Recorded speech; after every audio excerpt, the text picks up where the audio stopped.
Hi, everyone. Welcome back to another episode of How Did You Learn to Do That podcast. Thank you so much for all the love and the support that you've given us over the last couple of months. I've been so enamored and encouraged and inspired by all your messages, all your comments, all your emails, and I love seeing all your reviews on Apple Podcasts as well. And again, if you could, and if you love what we have to share, please review us on Apple Podcasts, like, share, and subscribe to us on our social media, as well as the podcast platforms and on YouTube. And if you have any questions or if you want to nominate anyone to be on the podcast, please send me an email, info@howdidyoulearntodo that, and let me know. And I'd be excited to have them join me on the podcast. So today, I wanted to talk a little bit about something that has come up over the last little while, especially in the theme of the next couple of podcast episodes you will hear. And also a little bit about something that I've heard through some family and friends and where I'm drawing some inspiration from. So I wanted to talk about your why. What is your why statement? What is it? Why is it important? And why should you be the one to create it? And then I want to talk about expectations. Your expectations of other people, your expectations of the world around you, your expectations of yourself, and how you need to navigate some of those expectations in order to continue to grow as a person and to live a life of peace and happiness for yourself only, in whatever that may look like or may be. So I'll get started. So your why statement. So if you go back to a couple of blog posts before, I did talk about how to self-reflect. I talked about journaling. I did talk about how to shift your mindset. I did talk about how to unlearn from your family, how to take inventory of who you are as a person, and to change and to grow and to make those actionable. So now I want to talk about why you want to do that. What is the whole intention behind doing all that work and the actions? And the intention and the reason to do all of that is your why statement. So, what do you want from your life? What do you want to improve from your life? Is it your relationships? Is it how you show up for yourself every single day? Is it, you know, you managing your anxieties or your depression or any other mental illnesses or concerns that you may have? Or is it just that you're feeling very unfulfilled in what you are doing currently and you need to kind of figure out what's next for you in life? Do you want to transition from being a professional to another job, or do you want to go from a professional to being an entrepreneur? Or are you somebody that's dedicated your whole life to being a student and, have finished your undergraduate degree or your graduate degree, and now you're looking to make that transition into the professional world, but you're trying to figure out what that looks like, and what you want, because generally your degree does not transition into a job. You have to figure out what job you would want and what job would work for you. So that's where I want to talk about today. And as I mentioned before, I do have workshops and a course coming up soon. And one of the courses that I have coming up soon actually is about how to be a graduate as a student and make that transition from being a student to being a professional, and how to find that job that you want, or how to understand what it is in life that you want for yourself to do, and the career that you want to go down, and the career that you want to have, at least for the next 5 years or the next 10 years, or maybe even shorter, maybe longer. It all depends on what works best for you. And sometimes you do have to take that transition and do it again many times. So being a student to becoming a professional to moving to another job, or a professional to becoming an entrepreneur, that those are all transitions that you may end up wanting to do, or you may be an entrepreneur and go back to being a professional. It really just depends on what works for you at that phase of your life and in that time of your life. So what I want to talk about is your why. Make sure that you take time to figure out what is your why. You need to self-reflect. You need to actually spend some time journaling. You need to spend some time asking yourself deep questions. And like I said, if you sign up to my newsletter list, you will get those questions. You will begin to start looking at what your dreams are, what your desires are, and what your why is. And if you go into the blog post for self-reflection, I've also written some prompts for you to start questioning what you think would work for you, what wouldn't work for you, what's important for you or not. And on that actual blog post, there's a couple of decks of cards that you can purchase, and the links are there. And on those decks of cards, there's additional prompts for you to think deeper, to act deeper, to really reflect upon who you are as a person and what you want in life and how you can help yourself to move forward. So that's my biggest advice to you is take time to self-reflect, take time to just understand who you are and what you want in life. And take some time to figure out what is your why in life. What is it truly that you want to do in life? And that why statement can sometimes change. So for example, you can have a why statement for every different part of your life. You have a why statement for your relationships, you can have a why statement for yourself, you can have a why statement for your career, you can have a why statement for anything that you really want. But it's important that if you do have multiple why statements, that you have one general why statement. And I'll share mine just to give you an example. My biggest why statement is I want to do this journey in being an entrepreneur and in building this business and building this brand because I want freedom of time to spend with my family, with my friends, and on myself. That's my why. My priorities in life are my family, myself, and my brand, my business. But that none of that matters if I'm not nurturing my relationship with myself, if I'm not taking care of myself and managing my own health and my own wellness, or if I'm not nourishing relationships with my family, with my daughter, with my husband, with my mom, with my parents, with my in-laws, my sister. If I'm not nourishing those relationships, then the brand and the business doesn't matter. You know what I mean? I can build this into a multi-billion-dollar industry or business. But what does that matter if I die or if I, end up having a heart attack or end up having a stroke or end up having severe health concerns that limit my ability to show up as the best version of myself? For my family, for my friends, but for myself too. So first and foremost, you have to take care of yourself. And that's why my why is so focused on the time freedom, because time is the only thing I believe truly that you can never get back. You can never get time back. So I can never have more time with myself. I can never have more time with my daughter. I can never have more time with my husband. But if I'm spending all my time working in my day job, which is what I felt would and this, I just want to preface this actually, everybody is different. So some people enjoy and love being an employee. They love the flexibility, they love the flexibility, but the consistency also of showing up 9 to 5 and going home at 5 o'clock and spending your off hours just doing your own thing for yourself, for your family, and not having to worry about work. Being an entrepreneur, it's hard work. It's hard work. You end up putting in long hours, long days for a long period of time to be able to create that time freedom for yourself down the road. So for me, when I evaluated that and assessed that, I realized that for me specifically, it was more important for me to create the time freedom in the long term and have the flexibility to show up for my daughter whenever I wanted, however I wanted, and be able to not have to sit in an office at a desk for 8 hours to 9 hours a day and do the commute and everything like that. That was important to me because that was something I didn't have control over. I didn't have control over having to be at work, having to show up for people, someone else that I work for.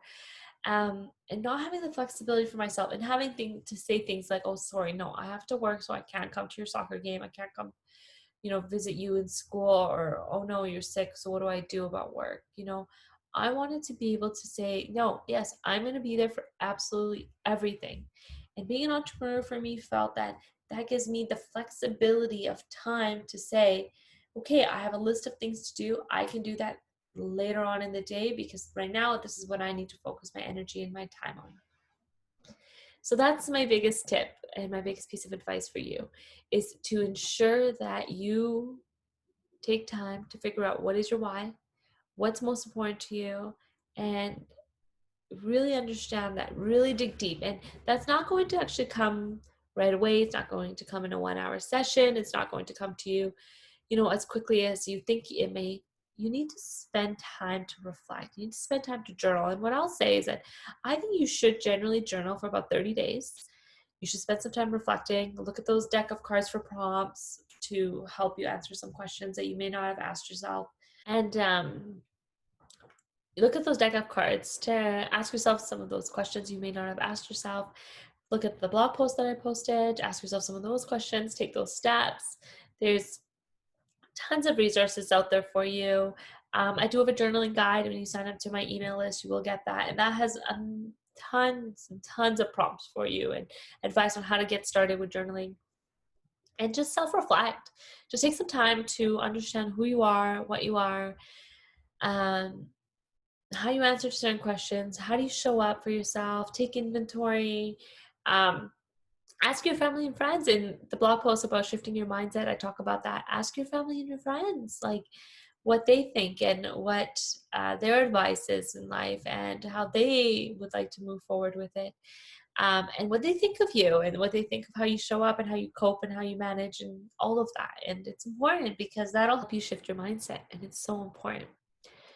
And once you do all that work, then you can actually sit down and write your why statement. You'll figure it out. And you may need to change it, but at least you know what's most important to you on a broad level. So if you do decide to do individual ones for every area of your life, that's fine. But make sure you write one overarching one. So what is the theme that you notice in all of these? And how can you write that overarching why statement?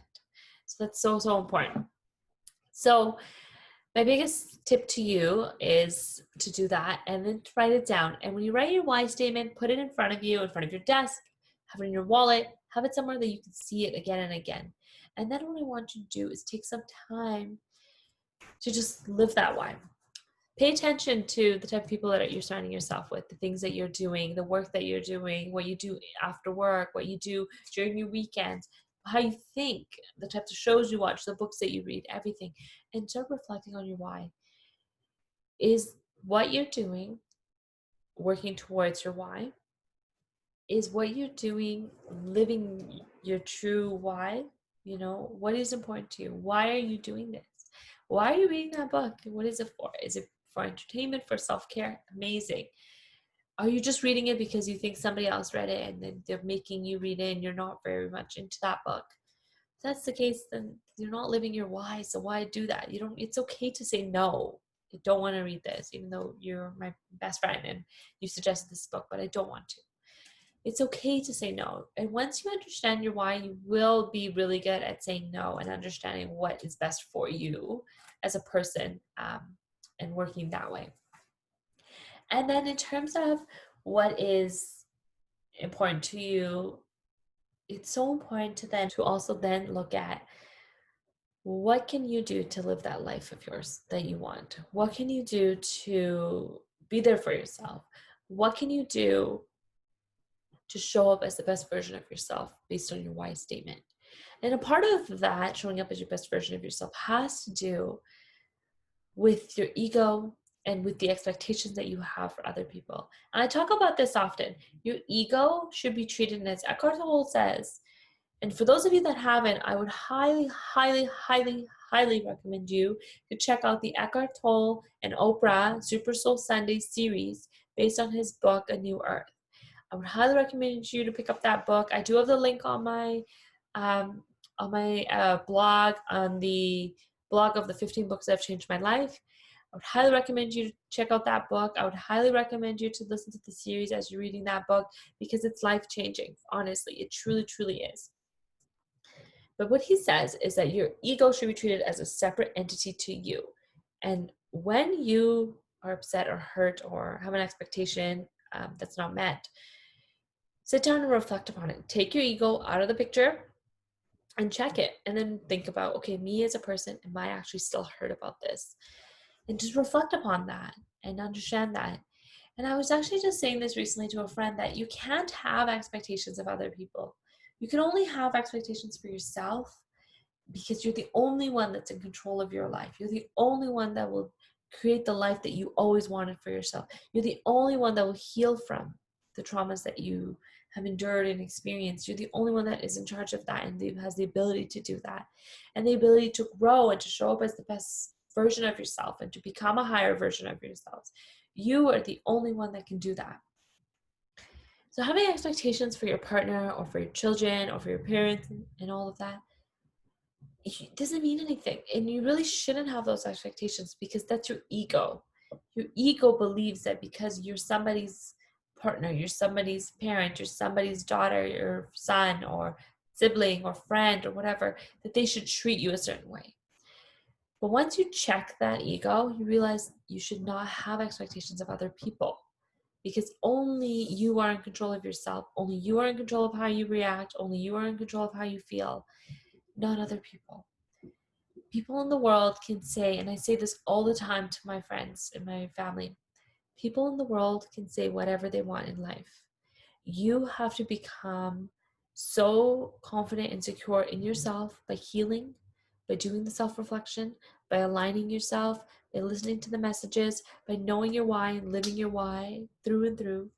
You need to be confident and comfortable in yourself and secure that no matter what anybody else will say to you, it almost just kind of like skips right past you and does not get absorbed in you. It just slides right across your body and out. It does not get absorbed.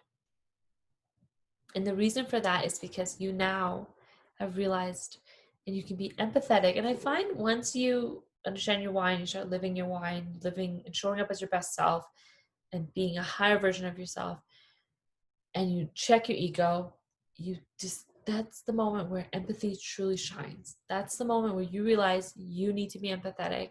And actually you are empathetic. You do show up as an empath, even if you know it or don't know it. And you realize that this person is saying these hurtful, harmful things to you, not because it has anything to do with you, but it has absolutely everything to do with them and the trauma that they've endured and experienced.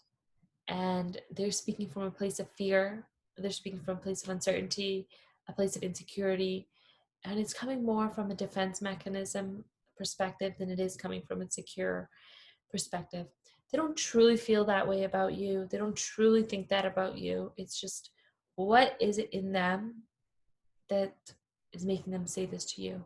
And that's when you show up as an empath and you say, you know, I don't appreciate what you say to me.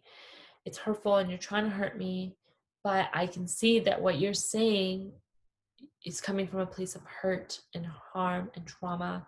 So what is it that's hurting you so much that you need to say things like this to me? How can I help you?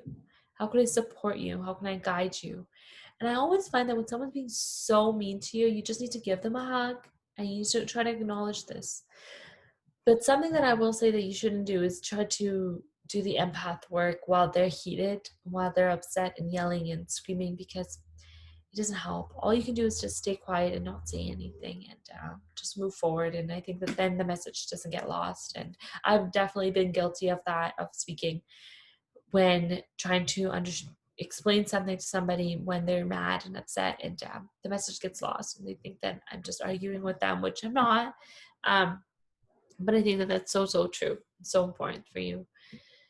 Okay, so that's the biggest thing. It's just a short episode today, but I just want you to actually take some time here and really, really reflect on what is your why statement. And then from your why, living that why and paying attention to things around you and taking an audit of your life. And then from there, understanding, why do you have these expectations of people?